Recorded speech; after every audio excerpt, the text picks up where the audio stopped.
Alright everyone, welcome back again to more Umineko. With the end of episode 5 pretty much coming near, we now get something startling, or something that I kinda saw coming our way, with a startling confession by Natsuhi herself. So, if anything else guys, we're gonna see it through from here on in, and if anything else, I hope you all continue to enjoy.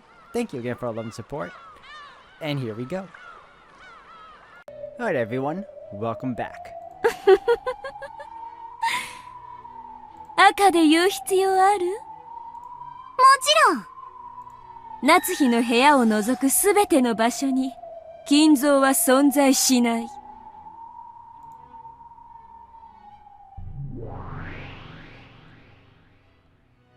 というわけで、残すところはこの部屋だけとなりました。以上により、この部屋以外に金蔵さんはいらっしゃらないことになりました。ここは私の部屋ではありませんか。私の部屋のどこにお父様がいると。 In a rage, Natsuhi unlocked the door to her room and pointed inside. Of course, Kinzo was nowhere to be seen. どこにお父様の姿があるというのです。ほら！なるほど。いらっしゃられないようですね。私たちが来ることを察知して、また窓からお逃げにでもなったのでしょうか。If Kinzo wasn't in this last room, it meant that he didn't exist anywhere. There's no living Kinzo outside the mansion. There's no living Kinzo inside the mansion. Therefore, no living Kinzo exists. However, Erika didn't make that argument. She had brought things to this point, but she didn't make it a checkmate. It was because Burncastle didn't want to win by cornering Natsuhi with the red truth, but by forcing Natsuhi to admit to a humiliating resignation. 私がこれまで捜索してきたのは、金蔵さんの姿だけではありません。金蔵さんが24時から朝まで隠れていたことを示す痕跡です。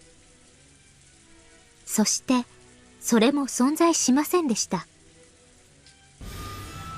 つまり、24時から朝までの間、金蔵はある一室にこもり続けたことになってて、そしてそれは、夏日の部屋ということだわ。赤き真実によるチェックメイトが、とうとう、金蔵の幻という駒を夏日の部屋にまで追い詰めたということよ。ねえ、夏日さん。つまりあなたは、朝までこの部屋で金蔵さんとご一緒だったことになるわけです。Oh, they're playing it clever. I didn't pick up on that first. それでも、あなたは金蔵さんのことをご存じないとおっしゃられるのですか？ Because the way I saw it was, since Natsuhi was keeping the ruse of Kinzo being alive, you know, amongst herself and everyone else, it was mainly more important to her. So if you want to be more figurative about it, Kinzo was always with her. That's how I saw it. But they're taking it to another step where they're gonna make it so that she's always been hiding in her room, because where else could it be a more personal area than Natsuhi's own sanctuary, which she would consider her own private place, her own room. That's pretty clever. 私が赤き真実で認めるわ。24時から朝までの一晩。生きた金蔵は、夏日の部屋を除くすべての場所に存在しない。その真実から、夏日の部屋にしか存在しなかったと議論を進めることを許すわ。司法取引。ねえ、夏日。頭の悪いあなたでも、もうそろそろまずいと気づいてきたんじゃない？これが最後のチャンスよ。金蔵を犯人にしなさい。後ろ宮家当主を犯罪者とし、自らの保身のために、当主の栄光を自らの手で打ち壊してみせなさい。あなたがその勇気を見せたら、あなたを、当主をかばうために濡れ衣をかぶろうとした悲劇のヒロインに筋書きを変えてあげるわ。お父様は無実です。お父様を犯罪者にすることなど、私には断じてできません。取引拒否いいわ、ベル。やっちゃいなさい。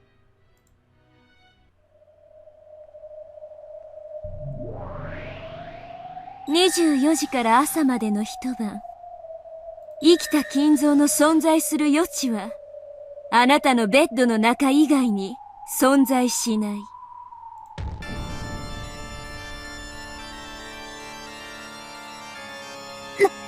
それは、どういう意味ですか？この部屋の徹底的な捜索、および厳重な科学捜査の結果、この部屋の全域で24時から朝までの間、金蔵さんが存在しないという結果が出ました。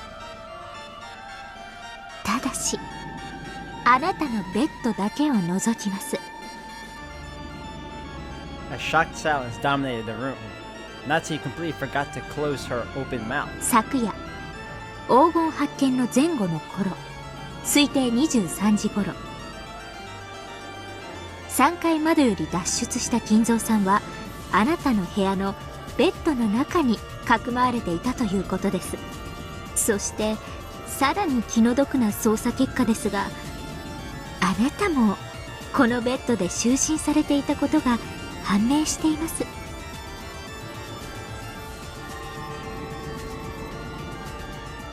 重ねて復唱するわ。24時から朝までの一晩、生きた金蔵の存在する余地は、夏日のベッドの中以外に存在しない。そして夏日も昨晩、同じベッドで就寝したわ。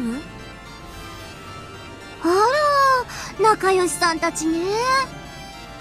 二人で仲良く枕を分けっこして眠ったわけね。青き真実。以上から後宮夏日と後宮金蔵には乗降の可能性があったと推測できるわ。 You could, or most people would think she was sleeping and she was unaware that he joined her in bed. Or we can go a little bit more darker and he was being a little too untoward towards her. 男女が同じ枕で一晩過ごして、他に何を推測しろと？ But then again, if he was doing the latter, she would wake up. And because I know she respects Kinzo, but she doesn't love him like that. At least I don't think she does. 無礼者！ But that's not the point. The point is they're trying to trample upon her dignity right now. 私が敬愛してやまないお父様となんて許せません。夏日、青き真実には赤き真実で反論なさい。もちろん魔女でないあんたに使える赤はない。 I mean, if they use the red. Wait, did they? I have to reread that. But if they did, let's go with the assumption they did use the red to pretty much state that Kinzo came through the other window and came into her room. Can we just say someone dressed like Kinzo came into her room? I mean, that's the next best bet for an evidence, right? Because they're claiming it's Kinzo. But no one said that it couldn't be someone that's wearing his attire and then jumped into her bed.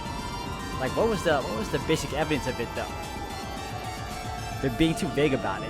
I mean, forensics. I know she's using. I know Erica's using her little her little chemical she got from the study, but still. だから私が代わりに赤き真実で語ってあげてもいいわ。私を納得させられる証拠を示せるならね。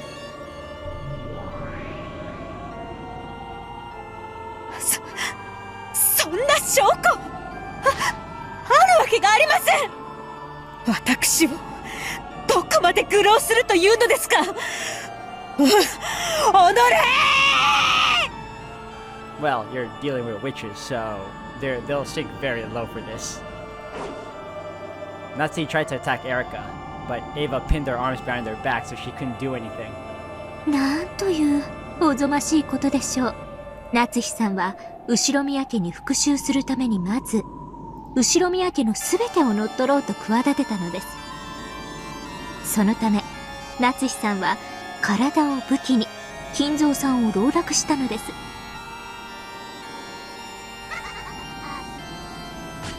そんなことはしません。私は自分の体を夫以外に許したことはただの一度もありません。The other alternative would be she was drugged while asleep, and that particular Kinzo, quote unquote, had his way with her. But I doubt that too. 否定されたい気持ちもわかりますが、I want to know the proof though. I want to see it in red. I want to know what the evidence to detect that he was in her bed and there was... Oh no, there was no proof per se that they did have any relations. After all, Burns did say it in blue. It's a conjecture at best.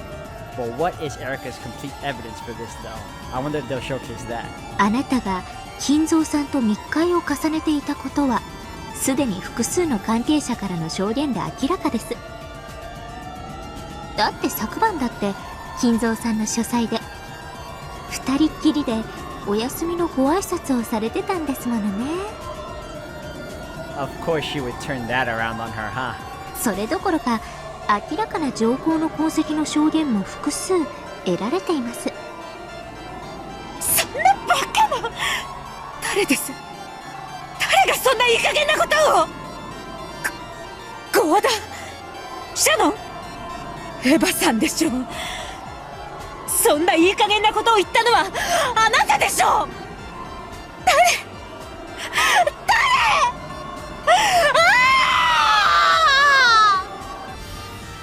関係者証言を受領したわ。これは致命的ね。もう疑いようがないわ。ねえ夏日、もうあんたの名誉なんてこれっぽっちもないわけだけど、最悪のかけらを紡がれる前に最後にもう一度だけチャンスをあげるわ。金蔵はいませんでしたって言ってごらんなさい。At this point, you may as well stay loyal. I mean, she already mocked you and made you look bad in front of everyone. It's what's done is done. そうよね。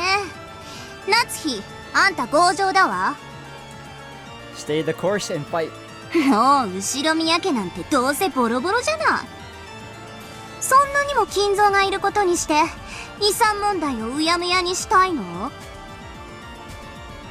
これは私がお父様に託された後宮家の名誉を守る最後の試練です。I mean, at this point, it's damned if you do, damned if you don't for her, so... 夫の事業は必ず結実します。それによって借金を返済するまで後宮家の家督を引き渡すわけにはいかないのです。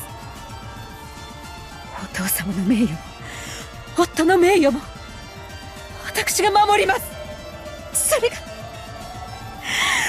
私の使命なんです。死者の名誉を守ろうとは見上げた根性だわ。死者じゃないわ。夏日の頭の中の都合のいい妄想の名誉よ。本当の金蔵はその名誉を守れなんて一度たりとも夏日に命じたことなんてないんだから。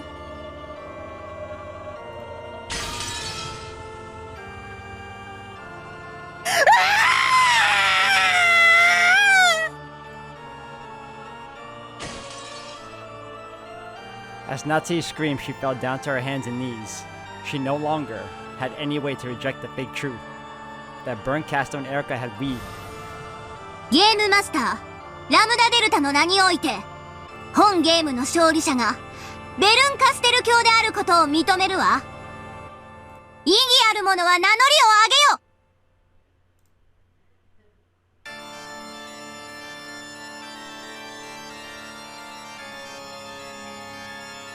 Of course, there were none. All of those who might have objected had been erased. 意義ある者なし。ベルン、あんたの勝ちよ。見事な勝ちっぷりだったわ。真相のかけらをあなたが紡ぎなさい。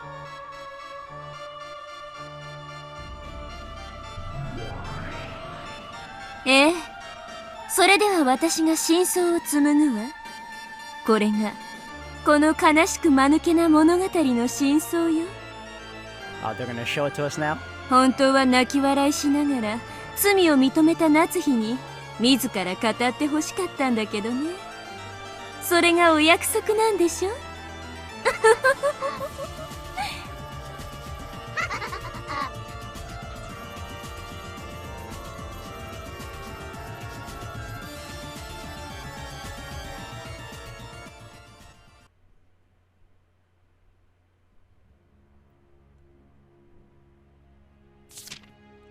After being forced into an unwanted marriage, Natsuhi developed a grudge against the Uchinomiya family and was filled with a desire for revenge.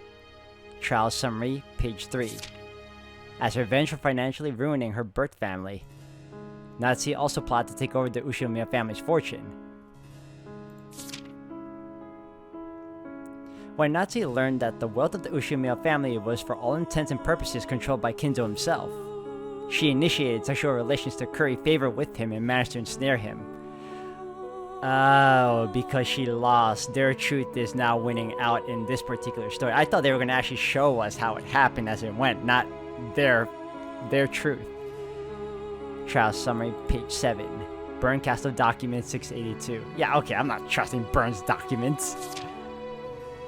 To curry favor with Kinzo, Natsuhi repeatedly disguised herself as Beatrice, a witch and figment of Kinzo's imagination, and engaged in sexual acts. What?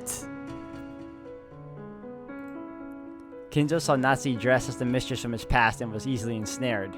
Additionally, a servant happened to witness her in this outfit, forming part of the basis for the legend of the witch. Trial summary, page 8. Submitted evidence, number 17. Burn Castle documents, page 802. However, late at night on 1986, October the 4th, Uchinomiya Battler discovered the hidden gold. Natsuhi planned the crimes after the relatives raised a fuss and insisted that Battler should succeed the headship. She murdered the children in the cousin's room and tried to frame Battler for the crime. Furthermore, Genji was murdered because he was opposed to the scheme. Later on, Hideyoshi was also murdered. After this point, Natsuhi displayed a strong intent to murder all those involved without discrimination. Uh-huh. Quite an interesting thing they're adding on here. The concrete details of the crimes are as follows. 1986, October 4th, 12 o'clock, Natsuhi decided to commit the crimes. Because Genji refused to assist her when she asked, she murdered him. She then murdered her husband, Kraus, in his own room. Page 40. That doesn't explain the... You know, if we're gonna go with their truth, then she could have forced him to speak into a tape recorder or into the... Oh yeah, I consider it a tape recorder just because it would play to the ruse of the phone call. But then that would have to... See, it would have to be like she had split personality then or something. Great Court Internal Documents, Library of Law, A09.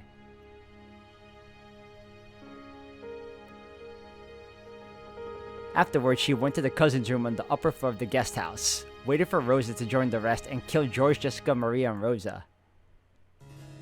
She mutilated the necks of the bodies.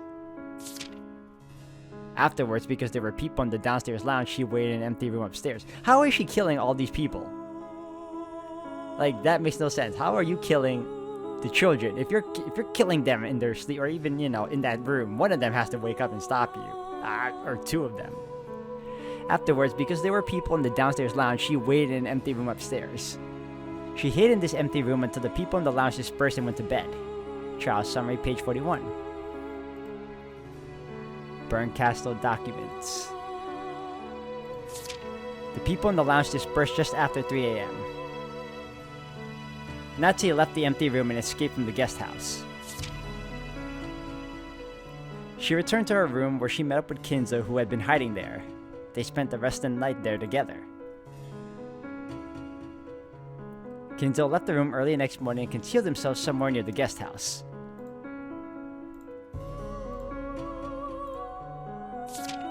Afterwards, Kinzo saw his chance and carried off the bodies of the 6 victims one by one, hiding them. Unfortunately, these hidden bodies have not been found.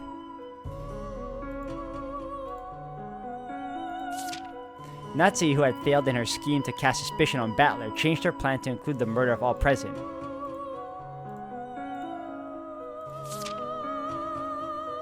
Predicting that one of those present would eventually want to take a rest in a private room, Natsuhi concealed herself inside a closet in one of the guest rooms. See, this is the one particular moment I can actually believe where she actually did kill Hideyoshi. If you want to get into the whole metaphoric moment here, like, we were pretty much shown that someone outside of Natsuhi entered the room, supposedly. But for all we know, what was really going on was that she was spinning the tale and actually murdered him instead, because technically she was the only one in that room. No one else could have gone in there unless they were already hiding in that room. So that's the other option we got going on. Like, someone else besides her was in that room because that door was already open. Unless she herself unlocked it, and even then. When Hideyoshi visited that room at approximately 1 o'clock, she murdered him.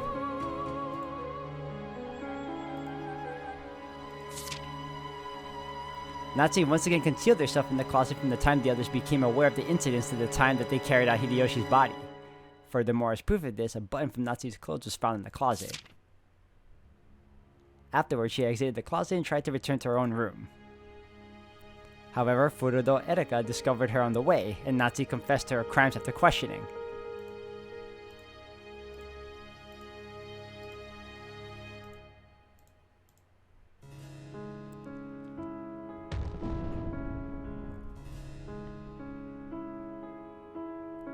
Great Court Official Notice. Trial of Illusions. Decides as follows. Ushiromiya Natsuhi confessed to the crimes. For a period of 13 months following this announcement, related documents may be perused at the Great Court Legal Office's Document Management Center, first subsection. Great Court Deputy Attorney General, Chief Inquisitor, Delano A. Knox.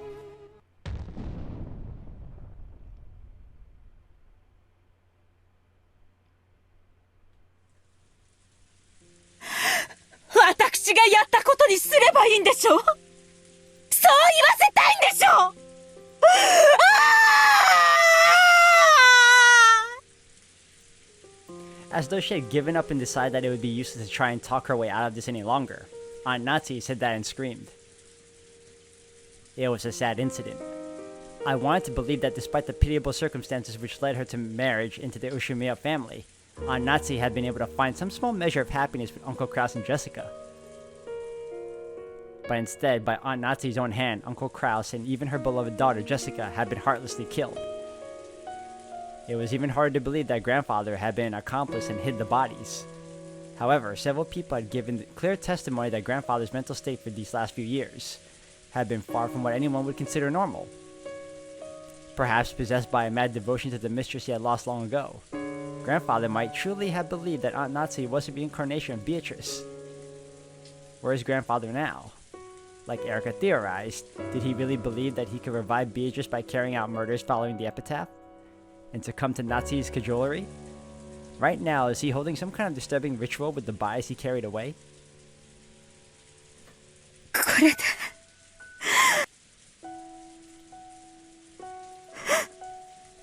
私にこう言わせたかったんでしょう。 Aunt Natsuhi sobbed as she spoke.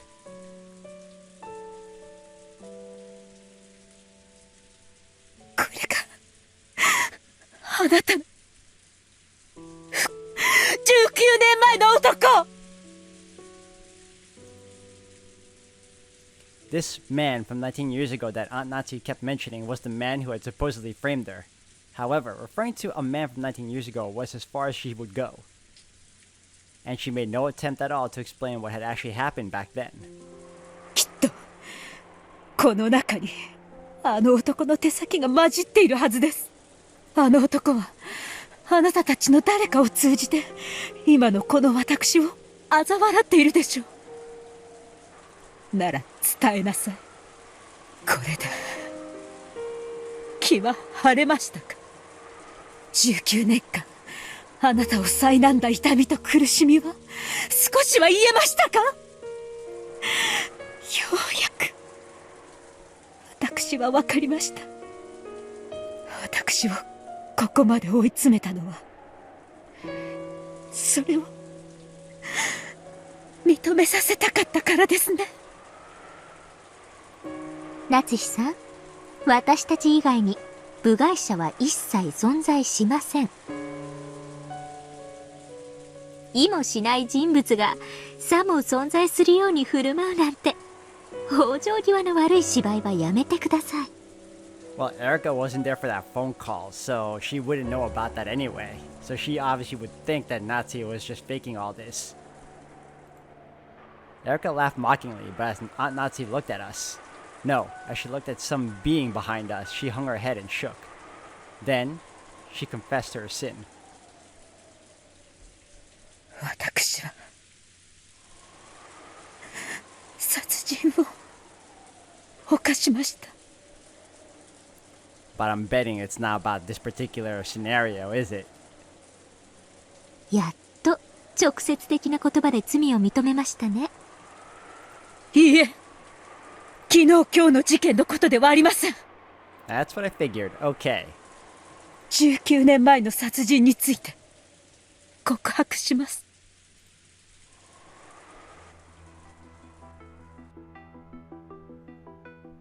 The adults all whispered together, wondering what this was about, because they had never heard about a murder case 19 years ago. 今から19年前、私は罪を犯しました。許せなかったのです。